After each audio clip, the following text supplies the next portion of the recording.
तो गोकर्ण तो रोजाना पाठशाला जाते, गुरु जी के चरणों में बैठ करके उनकी सेवा करते और विद्या अध्ययन करते।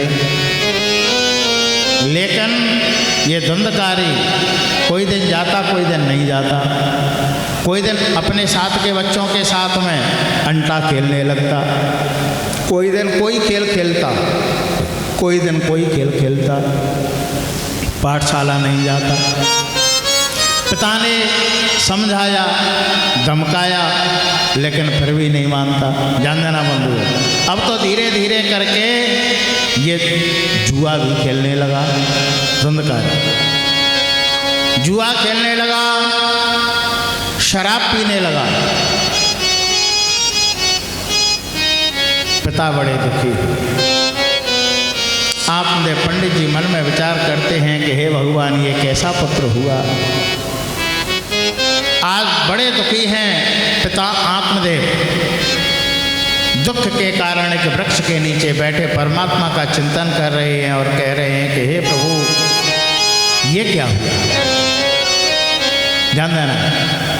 उसी समय पर बंधुओं गोकर्ण अपने पिता आत्मदेव के पास में आए और गोकर्ण ने अपने पिता आत्मदेव को समझाया। बोला, पिताजी, ये संसार में कोई किसी का नहीं है। असार खलु संसारो दुख रूपी विमोहिकः सुता कस्य धनम कस्य स्नेहवान ज्वलते।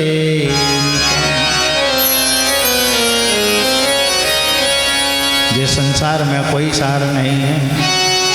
पिताजी, न कोई किसी का पुत्र है, न कोई किसी का पिता। सब स्वार्थी हैं, सब मतलब की दुनिया है। जब तक हमारा स्वार्थ है तब तक हम उससे चिपके रहते हैं। स्वार्थ सिद्धि होने के बाद में हम उसका त्याग कर देते हैं।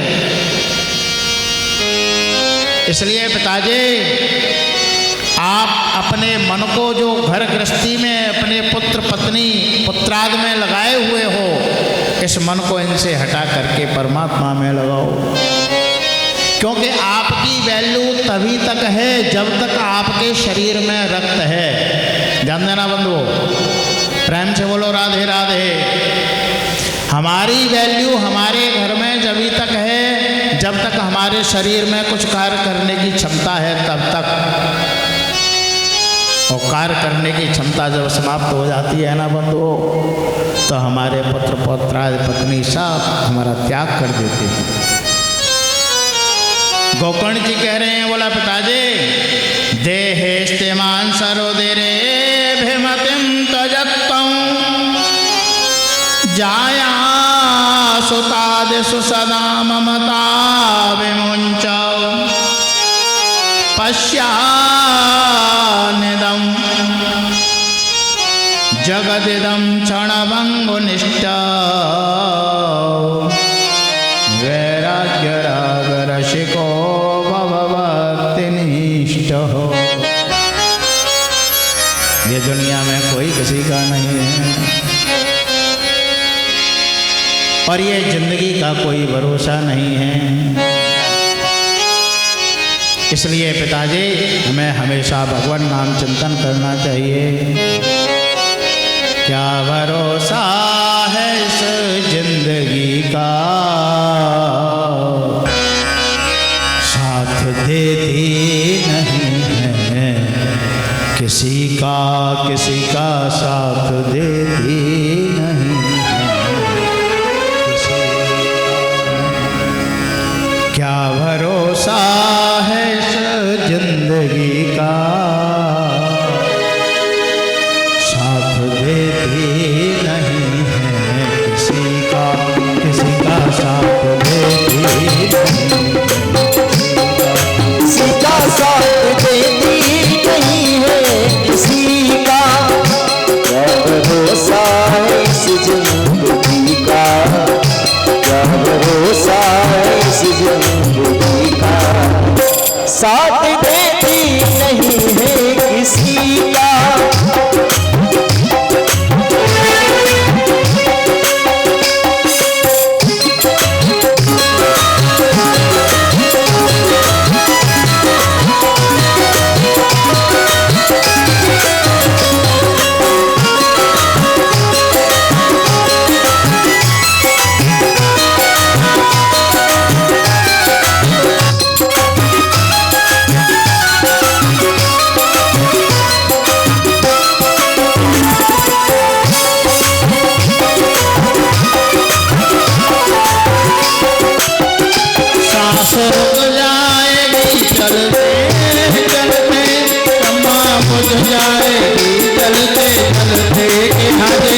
इसकी कहानी, कहानी वंश रचना इसकी कहानी। नाम रह जाएगा आदमी का, नाम रह जाएगा आदमी का, साथ दे किसी का साथ देती नहीं है, किसी का साथ देती नहीं है, किसी का भरोसा है इस जिंदगी का, भरोसा है इस जिंदगी का, साथ देती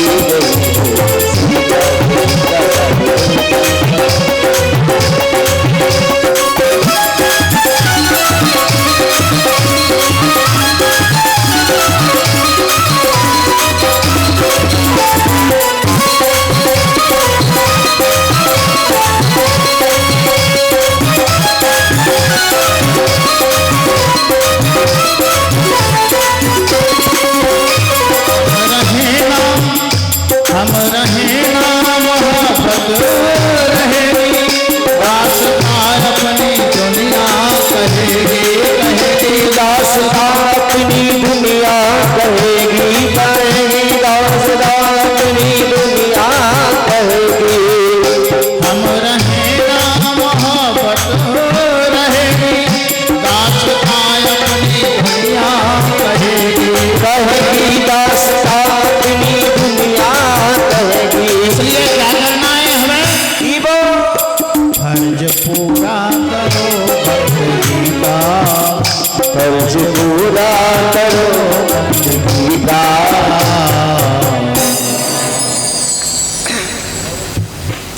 क्या रमेश बाबू? फर्ज पूरा करो बंदगी का, साथ देते नहीं है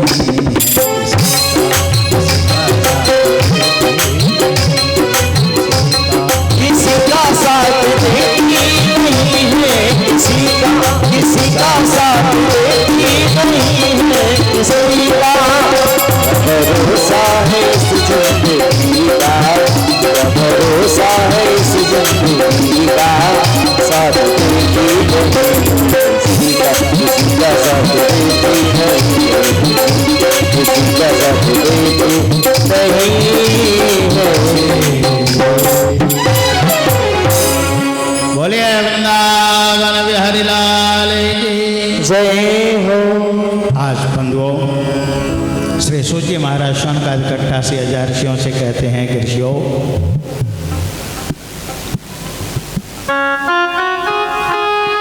पुत्र को कर्ण के उपदेश देने पर आपने पंडित जी अपने घर बार पुत्र पुत्राल सबको छोड़ करके जंगल में चले गए और श्रीमद् भागवत जी के 10वें स्कंद का पाठ करते करते, भगवान चिंतन करते करते अपनी दैहिक लीला को समाप्त कर दिया। ध्यान देना, इधर में वह दुष्ट धुंधकारी पिता चले गए, भाई गोकर्ण भी घर को छोड़ करके तीर्थों का भ्रमण करने के लिए चले गए।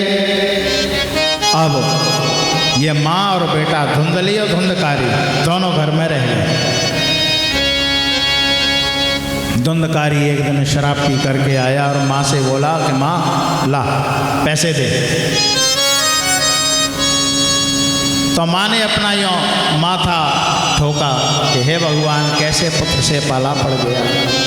बेटे ने समझा कि माँ कह रही है यहाँ पैसा रखे हैं, तो लठ लेके आया, माँ की खोपड़ी में मारा, खोपड़ी फट गई, रुद्र बमन होने लगा और माँ की दैहिक लीला समाप्त हो गई। अब निश्चिंत निर्द्वंद हो गया यह व्यक्ति और निश्चिंत निर्द्वंद होकर के घर में 4 वैश्याओं को ले आया अपने ही घर में। एक दिन चारों वैश्याओं ने कहा, बोला सुनते हो क्या कि सबके पास अच्छे अच्छे वस्त्र आभूषण हैं, हमारे पास वस्त्र आभूषण नहीं। तो उन वैश्याओं की उन पत्नियों की कामना पूर्ण करने के लिए राजा के खजाने में चोरी करके लाया ये धुंधकारी। अपनी चारों पत्नी वैश्याओं को दे दिए स्वर्ण आभूषण।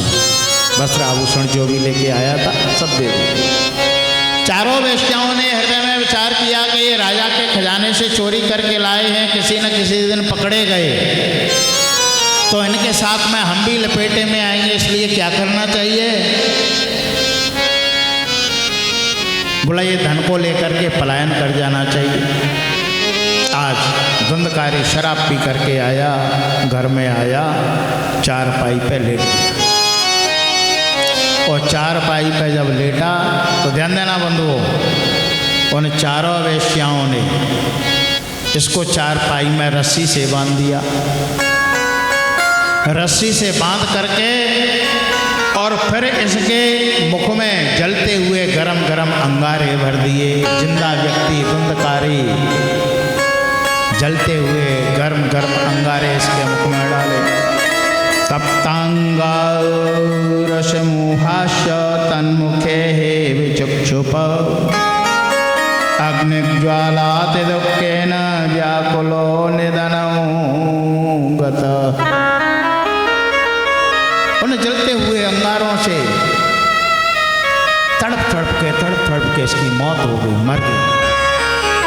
चारों वेश्याओं ने उसी के घर के आंगन में गड्ढा खोदा, उस गड्ढे में उसको डाल के ऊपर से मिट्टी डाल करके, उस धुंधकारी के ऊपर मिट्टी डाल के उसके समस्त धन को लेकर के चारों वेश्याएं वहाँ से पलायन कर गए।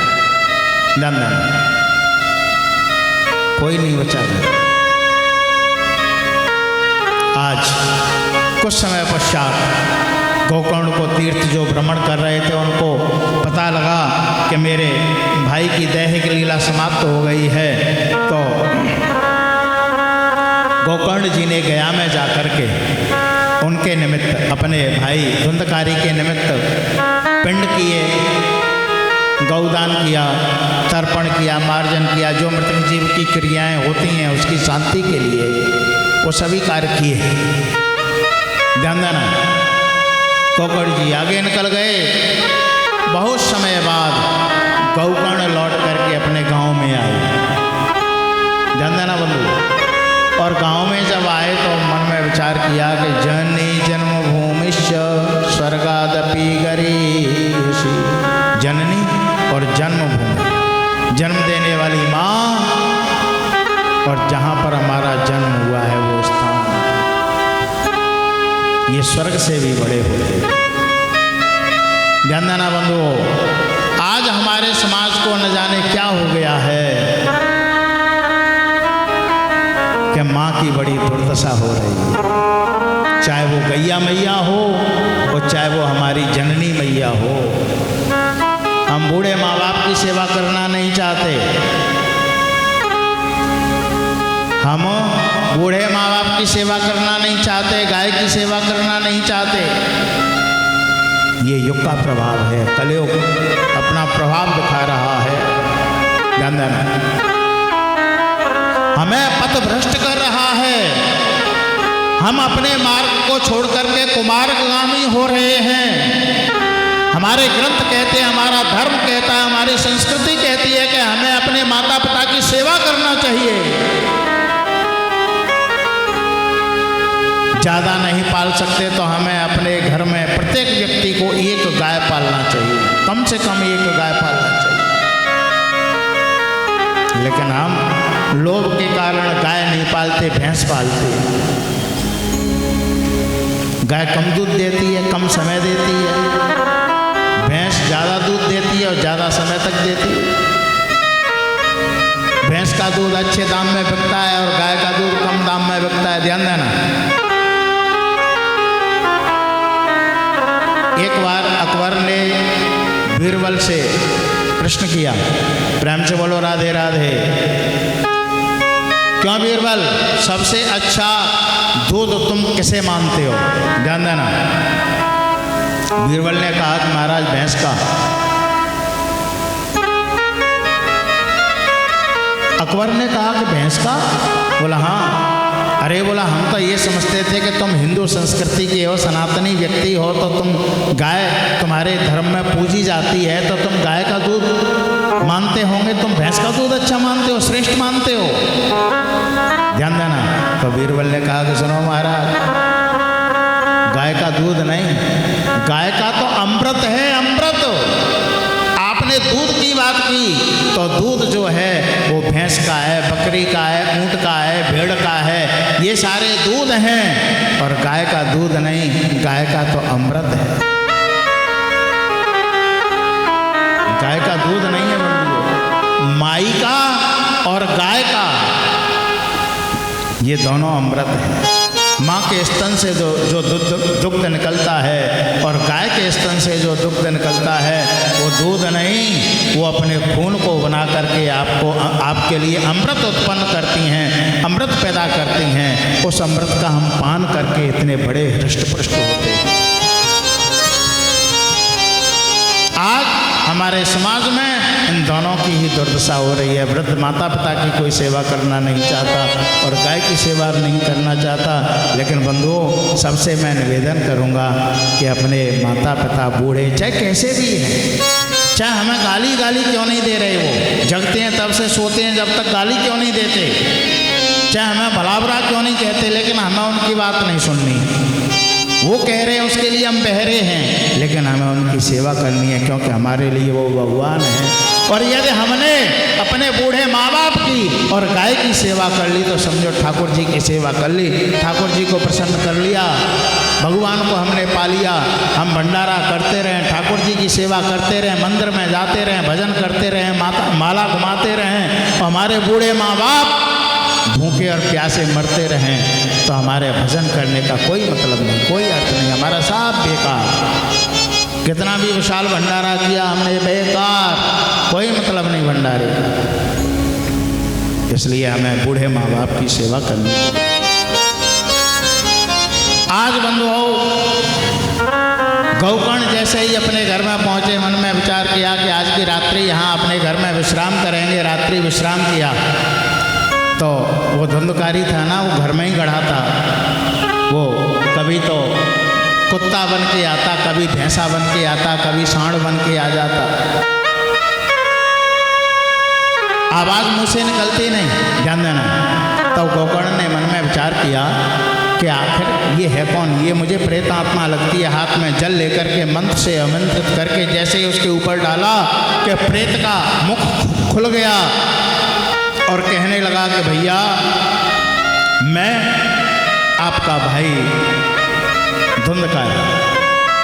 गौकर्ण ने कहा, बोला मैंने अपने भाई धुंधकारी के लिए गया में जाकर के पिंड श्राद्ध किया, तर्पण किया, मार्जन किया, उसका प्रेत योनि से मुक्ति नहीं हुई। तो वो कहने लगा, बोला नहीं भैया, मैंने कर्म ही ऐसे किए हैं। अहम भ्राता तुदो योस्मिन् धुंधकारी नामत सुखीयेन दोषेण ब्रह्मत्वं नाशितं मया। मैंने कर्म ही ऐसे किए हैं कि एक बार नहीं, आप 100 बार गया में जाकर के मेरे लिए पिंड करो, फिर भी इस योनि से मेरी मुक्ति नहीं हो सकती। शब हस्ते भोजनम, मुर्दा के हाथ पर जो पिंड रखा जाता है उस पिंड को अभी मैंने भक्षण किया है। इसलिए भगवान भाई मेरे लिए कुछ करो, मेरी इस योनि से मुक्ति नहीं हुई है। तब प्रातःकाल हुआ और गौकर्ण ने भास्कर भगवान, सूर्य भगवान को नमस्कार करके पूछा कि प्रभु, मेरा भाई धुंधकारी प्रेत योनि में पड़ा हुआ है, उस प्रेत योनि से मुक्ति की कोई युक्ति बताइए। ध्यान देना बंधु। तब सूर्य भगवान ने धुंधकारी से, गौकर्ण से कहा कि गौकर्ण, तुम अपने भाई के निमित्त, प्रेत योनि से मुक्त होने के निमित्त श्रीमद् भागवत कथा उसे श्रवण कराओ, उससे उसका कल्याण होगा। ध्यान देना। गौकर्ण जी ने सुंदर शुभ मुहूर्त निकाला और उस मुहूर्त में प्रेत योनि में पड़े हुए भाई धुंधकारी का आवाहन किया, बुलाया और एक 7 ग्रंथि का बांस उसमें आवाहन करके विराजमान कर दिया।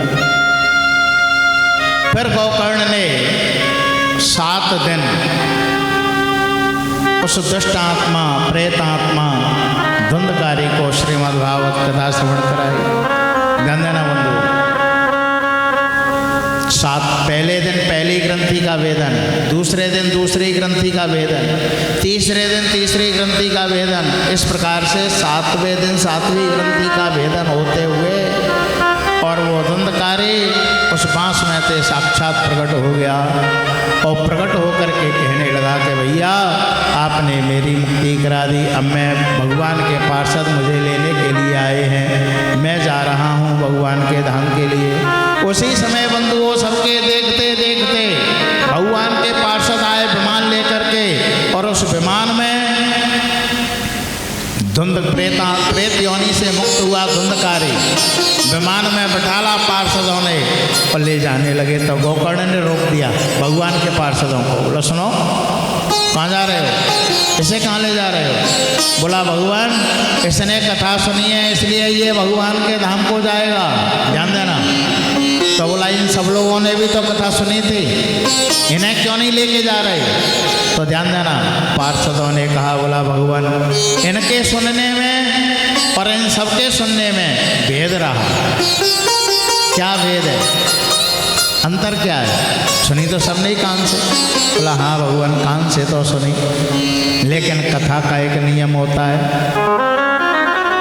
7 दिन में जो कथा होती है उसका एक नियम होता है कि कथा शुरू होने से 5 मिनट पहले आकर के अपने स्थान पर बैठ जाए, एक नियम। दूसरा नियम निराहार रह करके कथा सुने, कुछ खाए पिए नहीं 7 दिन। बोला महाराज मर ही जाएंगे, तो बोला फलाहार करके कथा सुनो। बोला महाराज फलाहार से काम नहीं चले तो बोला एक समय फलाहार करो एक समय खाना खाओ रमेश, फिर कथा सुनो। तो बोला महाराज एक समय फलाहार से काम नहीं चले एक समय खाने से काम नहीं चले तो बोला दोनों समय भोजन करो और एक बार के लिए यहाँ को बांध के भी ले आओ, यहाँ बैठ के पाओ, लेकिन शर्त उसमें ये है कि आलस्य नहीं आना चाहिए, नींद नहीं आना चाहिए। हमें बैठ करके ध्यान से प्रसन्न चित्त हो करके अपने इंद्रियों को मन चित्त अहंकार को अपने वश में करके और फिर हमें कथा श्रवण करना चाहिए। धुंधकारी ने जो कथा श्रवण की है ये 5 ज्ञानेंद्रिय 5 कर्मेंद्रियों से तो मुक्त है ही, 10 इंद्रियों से मुक्त तो है, लेकिन मन चित्त अहंकार को भी अपने वश में करके फिर इसने परमात्मा का चिंतन किया है, उनकी कथा श्रवण की है, निराहार की है, इसलिए ये भगवान के धाम को जा रहे हैं। बंधुओं आज धुंधकारी तो गया भगवान के धाम के लिए, गोकर्ण ने आगे श्रावण के महीने में फिर से एक शुभ मुहूर्त देख करके अपने गांव के समस्त ग्रामवासियों के कल्याण के लिए पुनः श्रीमद् भागवत का आयोजन किया गया। और उस श्रीमद् भागवत में आज बंधुओं फिर विमान आए और समस्त ग्रामवासी यहाँ तक के गांव का चांडाल भी विमान में बैठ करके भगवान के धाम के लिए गया। इस प्रकार से बंधुओं श्री सूत जी महाराज शौनकादिक 88,000 ऋषियों से कहते हैं कि ऋषियों यह श्रीमद् भागवत कथा का जो महात्म्य के जो 6 अध्याय थे ये मैंने तुम्हें बताए। थोड़ी सुनने की विधि और है इसमें। सुनने की विधि क्या है? समय से पूर्व आवें, कथा में आरती होने के बाद प्रसाद लेकर के ही जावें, पूरी कथा सुने। व्यास मंच से ऊंचे आसन पर हमें कभी भी नहीं बैठना चाहिए। व्यास गद्दी जो लगी है, पोथी जी जो विराजमान है, उससे ऊंचे आसन पर हमें कभी भी कदाप नहीं बैठना चाहिए। ये गलती हनुमंत लाल से हो गई। प्रेम से बोलो राधे राधे। भगवान श्री कृष्ण गीता जी का उपदेश कर रहे थे अर्जुन को। हनुमान जी महाराज ऊपर अर्जुन के रथ में जो ध्वजा लगी थी ना, झंडा, ध्वजा में बैठे थे, विराजमान थे। अब गीता का उपदेश किया तो अर्जुन ने तो सुना ही सुना, ऊपर हनुमंत लाल ने भी सुना। और जब हनुमान जी महाराज ने ऊपर वह गीता का उपदेश सुना तो अर्जुन ने प्रणाम किया, हनुमान जी भी ऊपर से उतर के आए, उनने भी प्रणाम किया। तो बोला, भगवान पूछने लगे, बोला हनुमंत लाल तुम प्रणाम क्यों कर रहे हो? बोला भगवान मैं आपका शिष्य हूँ। बोला कैसे? बोला मैंने आपके मुख से गीता का उपदेश सुना है। बोला कब, कहाँ?